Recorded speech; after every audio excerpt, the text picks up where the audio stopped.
நீங்கள் பார்த்து கொண்டிருப்பது ஆம்ஸ்டாங் டிவி.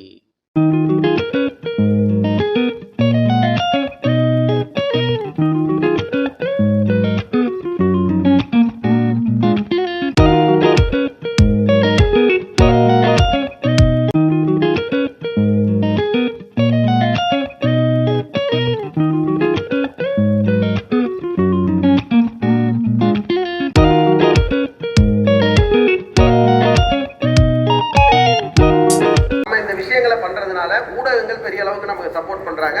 நம்ம ஒரு வார்த்தையும் கூட குறைச்சுன்னு சொல்லல. எந்த கவர்மெண்ட்டுக்கும் எதிராகவோ அல்லது ஜால்ரா போடக்கூடிய வகையிலேயோ நம்ம எதுவும் பேசல. அதனால அது உங்களுக்கு தொகுதி வளர்ச்சி கோரிக்கைகள் சம்பந்தமா போட்டீங்கன்னா அதுல நம்ம எல்லாமே நம்ம பண்ண முடியும். யாசர்பாடி கணேசபுரம் மேம்பாலம் சம்பந்தமா நம்ம வச்ச கோரிக்கைக்கு சார் சுந்தரமூர்த்தி சார் வாங்க, இன்னொரு சேர் போடுங்க. கொஞ்சம் கவனிக்கிறீங்களா? பின்னாடி பின்னாடி நிறைஞ்ச கோரிக்கைகள் நிறைய இருக்கும். நீங்க பேசணும்னா இன்னைக்கு நம்ம முழுக்க பேசலாம். நான் என்ன சொல்ல வர்றேன், இந்த கோரிக்கைகள் எல்லாத்தையும் தொகுத்து நீங்க ஆகஸ்ட் மாதத்துல ஒரு கோரிக்கை மாநாட்டுக்கு நம்ம போயிடுவோம். அதுல இந்த கோரிக்கைகளை எதையும் விடாதீங்க. அது மக்கள் கருத்தா மாறட்டும். மக்கள் கருத்தா மாறின பிறகு நம்ம இதை இந்த மாதிரி மாநாட்டில் நிறைவேற்றப்பட்ட கோரிக்கைகள் இதுன்னு சொல்லி கவர்மெண்ட் சம்பந்தப்பட்ட துறை அதிகாரிகள், அமைச்சர்கள், மற்றவங்களை பார்த்து நம்ம கொடுக்கலாம். அந்த முறையில் இந்த அஜெண்டாவை நம்ம முடிச்சிடலாம். ஓகேங்களா?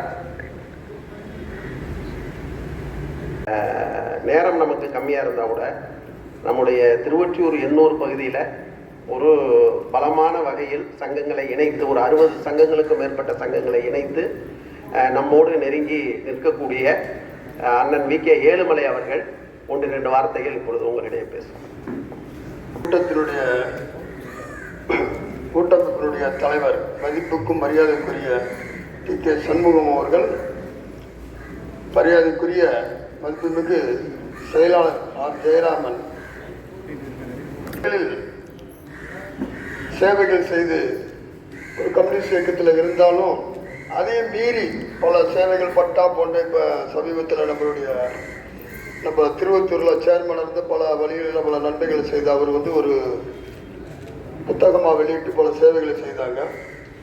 அரசியல் ரீதியாக மட்டும் இருந்து காட்டியிருக்க கூடாதுன்றத பொது நோக்கத்தில் அனைவரையும் அரவணைத்து செல்ல வேண்டும் என்று பட்டா போட்ட இந்த இதில் செய்தவர்களுடைய அனைத்தும் பொதுமக்களுக்கு தேவையானது தான்.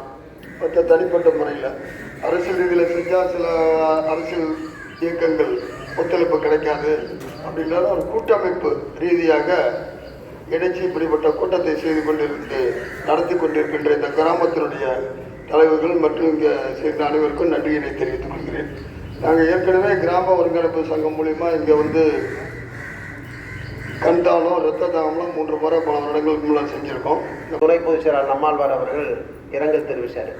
இப்போ நம்ம நம்முடைய அமைப்புக்கு நிறைய பேர், நீங்கள் நியூஸ் தமிழ் ஓனர் எம்டி, அதே மாதிரி சத்தியம் டிவியினுடைய எம்டி, இந்த மாதிரி பலதரப்பட்ட நபர்கள் நம்ம அமைப்பினுடைய கௌரவ தலைவர்களாக இருந்து நம்மளோட அவங்க ஆதரவு கொடுத்துட்டு இருக்காங்க. நம்முடைய நோக்கம் நல்ல நோக்கம்ன்றதுனால ரெப்கோ பேங்க் சேர்மன் சந்தானம், இந்த மாதிரி நிறைய பேர் பண்ணுறாங்க.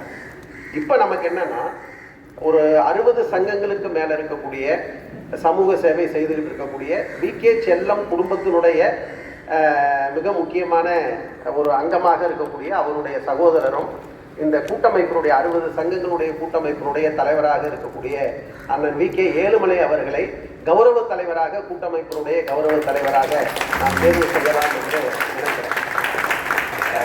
1. 2, கண்ணதாசன் நகர் மேற்கு குடியிருப்போர் நலச்சங்கம் ஒரு நீண்ட காலமாக இருக்கக்கூடிய சங்கம், ஒரு பாரம்பரியமாக இருக்கக்கூடிய சங்கம். அதனுடைய செயலாளர் ராஜரத்னம் இங்கே வந்திருக்கிறாரு. அந்த சங்கத்தினுடைய தலைவர் மரியாதைக்குரிய திரு சி.ஆர். கிருஷ்ணன் அவர்கள் இங்கே வந்திருக்கிறாங்க. கிட்டத்தட்ட 80 தொட்டுட்டாரு. இப்படிப்பட்ட சீனியர் இருக்காங்கல்ல, அதாவது ஒரு பொதுமக்களுக்காகவே அசோசியேஷன் மூலமாக பணியாற்றி கொண்டிருக்கக்கூடிய திரு சி.ஆர். கிருஷ்ணன் அவர்களை நம்முடைய கூட்டமைப்பினுடைய கௌரவ தலைவராக நம்ம தேர்வு செய்யலாம் அப்படின்னு சொல்லலாம். நேதாஜி நகர் 5வது தெரு 6வது தெரு இந்த பகுதிகளில் இருக்கக்கூடிய ஒரு ரேஷனல் வைஸ்ன்னு சொல்லுவோம், ஒரு விகிதாச்சார அடிப்படையில் நாம் தெரிஞ்சு 415 குடும்பங்களை வீடுகளுக்கு நேரடியாக போய் நம்ம சாம்பிள்ஸ் அப்படின்னு சொல்லுவாங்க. ரிசர்ச் கொஸ்டினர்ஸ் இருக்கும், இந்த மாதிரி கேள்வி பதில் தாள் இருக்கும். அதில் இருக்கக்கூடிய கேள்விகளை கேட்டு நாம் அதற்கான பதில்களை எடுத்தோம். அதனுடைய அடிப்படையில் செஞ்ச ஆய்வு, அந்த ஆய்வில் இருக்கக்கூடிய நம்ம கண்டறிந்த சில என்ன சொல்றது அந்த முடிவுகளை நாம் இப்போ பார்க்கலாம். ஒரு அதிர்ச்சிகரமான தகவல் என்னன்னா 100%, அதாவது 415 குடும்பங்களுடைய பிரதிநிதிகளும் என்ன சொல்லியிருந்தாங்கன்னா, இரவு பகல் அப்படின்னு பாராம தொடர்ந்து நாங்கள் அந்த எரிமுறையிலிருந்து ஸ்மோக், அந்த புகை வெளிவரதை நாங்கள் கவனிச்சிருக்கோம். எந்த ஒரு தொழிற்சாலையாக இருக்கட்டும் இரவு நேரங்களில் இயங்கக்கூடாது. அதுவும் இந்த மாதிரி அபாயகரமான தொழிற்சாலைகள் மக்கள் உறங்கும் நேரங்களில் அந்த புகைகளை வெளியிடுவது அப்படிங்கிறது வந்து மாசு கட்டுப்பாட்டு வாரியத்தினுடைய மிக முக்கியமான ஒரு விதி. ஆனால் இயங்கக்கூடாது அப்படிங்கிறது விதி. ஆனால் இதை தொடர்ந்து பகல்லையும் இரவுலையும் இந்த கரும் புகை அப்படிங்கிற புகையை அவங்க பார்த்துருக்கிறதா ரிப்போர்ட் பண்ணியிருக்காங்க. அது ரொம்ப ஒரு ஆய்வில் கிடைச்ச ஒரு அதிர்ச்சிகரமான தகவல். சொன்னா 48ல நீ எத்தனை இன்ஸ்பெக்ஷன் பண்ண அப்படின்னா 45 தான் பண்ணியிருக்கேன். இது 45 பண்ணவே இல்லை, 3 தான் பண்ணேன்றான். சரி, இந்த 3 6 வருஷத்துல எத்தனை முறை பண்ணேன்னா 6 வருஷத்துல ஒரே முறை பண்ணலாம். சரி, ஒரு முறை பண்ணதுல வந்து 45 பண்ணலன்னு இருக்க, நீ என்ன நடவடிக்கை எடுத்த அப்படின்னு கேட்டா, மாசு கட்டுப்பாட்டு வாரியம் கொடுத்த தகவல், கார்பரேஷன் கொடுத்த தகவல்லே நமக்கு என்ன இருக்குன்னா, அந்த எரிக்கிற ஆஷ் இருக்குல்ல, சாம்பல், பாட்டம் சாம்பல், அந்த சாம்பலை அங்கங்க அப்படியே போட்டு வச்சிருக்காங்க. எந்த பாதுகாப்பு, ஏன்னா அதுல தான் நச்சு இருக்கிறது, அதுதான் நமக்கு கேன்சரை உருவாக்குறது, அதுதான் இவர் சொன்ன நோயெல்லாம் உருவாக்குறது. எனவே நீங்க என்ன நடவடிக்கை எடுத்தீங்க அப்படின்னா, நாங்க ஒரு கடிதம் கொடுத்தோம், அந்த கடிதத்துக்கு அவன் பதில் கொடுத்தானான்னு கேட்டா பதில் கொடுக்கல. எனவே இதெல்லாம் சொன்ன பிறகு நம்ம பத்திரிகைகளுக்கு மக்களுக்கு இதெல்லாம் அம்பலப்படுத்தின பிறகு அதை வந்து மூடினாங்க. மூடிட்டு இப்ப என்னன்னா, இப்ப மீண்டும் திறந்துட்டான். எது, இந்த 50 டன் இதை எலெக்ஷன் முடிஞ்ச உடனே இப்ப அவங்க திறந்திருக்காங்க. அப்ப இப்ப நமக்கு என்னன்னா, அடுத்து நம்ம என்ன பண்றது, இந்த தொகுதியினுடைய, ஏன்னா நம்ம 8 நகர்களை அவர் சொன்னார்ல ஆய்வு எடுத்தது, 8 நகர்கள்ல 7 நகர்கள் ஆர்கே நகர் தொகுதி. இந்த தொகுதியினுடைய மரிய வில்சம் அவர்கள் பார்த்த உடனே அவர் 30 நிமிஷம் நம்ம கிட்ட பேசினார். ரொம்ப மரியாதையா கூட்டமைப்பு தலைவர்கள் ரொம்ப மரியாதையா கூட்டு போய் தனியா எல்லாரும் கும்பல் இருந்தது, நம்மளை தனியா உட்கார வச்சு செவி கொடுத்து பேசினார். பேச ஆரம்பிச்ச உடனே நம்ம சொன்னோம், இந்த மாதிரி கொடுங்கையூர் குப்பை மேடுங்க, அதுக்கு தான் வந்திருக்கோம்னு சொன்ன உடனேயே, சார் கொஞ்சம் ஸ்டாப் பண்ணுங்க சார் அப்படின்னாரு. என்ன அப்படின்ன உடனே அவர் என்ன சொன்னார்னா, இன்னமும் அந்த பிரச்சனை எல்லாம் ஓஞ்சி போச்சு.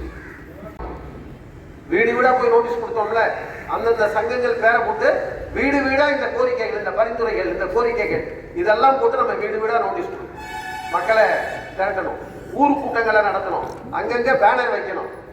அப்ப புதிய அரசு, ஓஹோ இப்படி ஒரு பிரச்சனை இருக்கா, ஆமா இதை செய்ய முடியாது அப்படின்னு அவங்க வந்து பகிரங்கமாக இந்த திட்டத்தை ரத்து செய்யற வரைக்கும் நாம இந்த இயக்கத்தை நடத்தணும். அப்ப 2 மாசம் டைம், செப்டம்பர் 27ஆம் தேதி இந்த இயக்கத்தை நடத்துவோம். நான் மீண்டும் மீண்டும் சொல்றேன், இது அரசாங்கத்துக்கு எதிரான இயக்கம் அல்ல.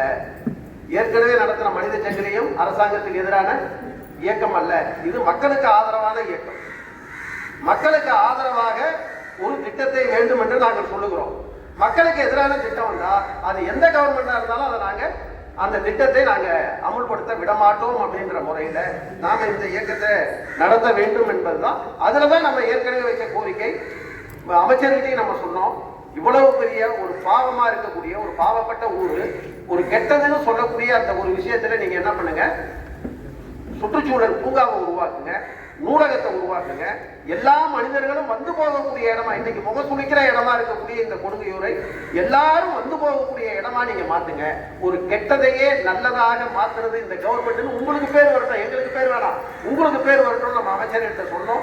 இதை வலுவா நம்ம மக்கள்கிட்ட கொண்டு போகக்கூடிய வகையில செப்டம்பர் 27ஆம் தேதி வளமான வட சென்னை ஒரு தலைமுறையின் கனவு அப்படின்னு சொல்லிட்டு எஜுகேஷன், அதில் வந்து என்னன்னு சொன்னால் அந்த குழந்தைகளோட அறிவுத்திறனை மேம்படுத்தக்கூடிய வகையில் அவங்கள நம்ம வந்து சொந்தமாக அதில் நிகழ்ச்சிகளில் பங்கேற்று செய்ய வைக்க வேணும் அப்படின்னு சொல்லி நம்ம கூட்டமைப்பு முடிவு பண்ணியிருக்காங்க.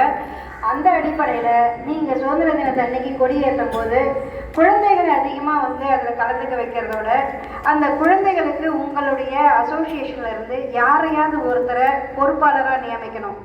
அப்படி நீங்கள் நியமிக்கும் போது என்னன்னு சொன்னால், இந்த கருத்தரங்கத்துக்கு அந்த குழந்தைகளை அழைத்து வர்றதுக்கு இந்த மாதிரியான விஷயங்களுக்கு அது பயன்படும் அப்படிங்கிறது தான்.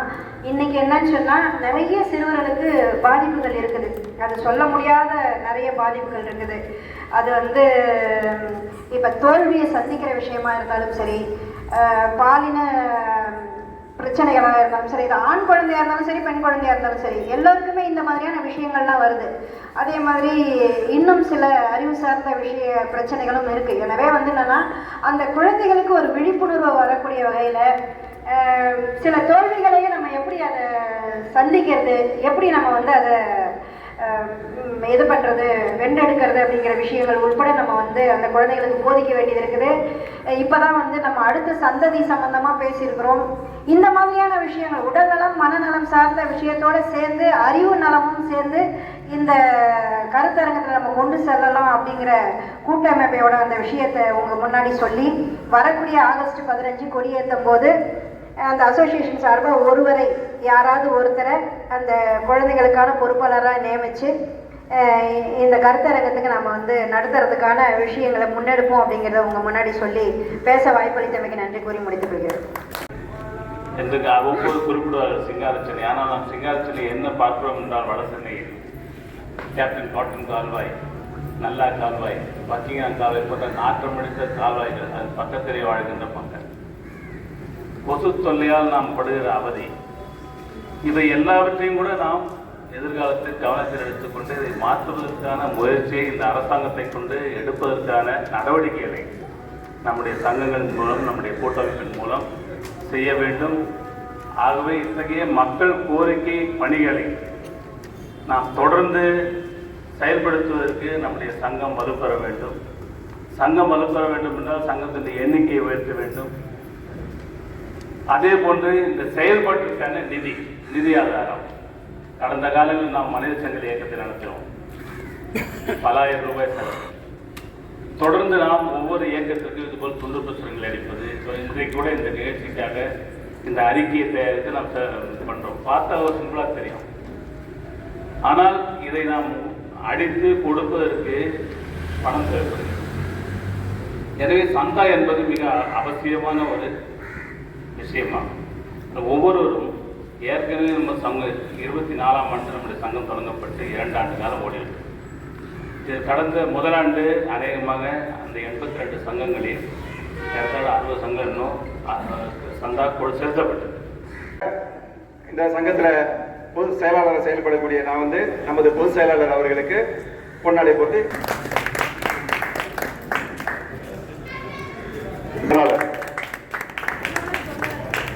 அடுத்ததாக எல்லாருக்கும் மரியாதை செய்யணும்.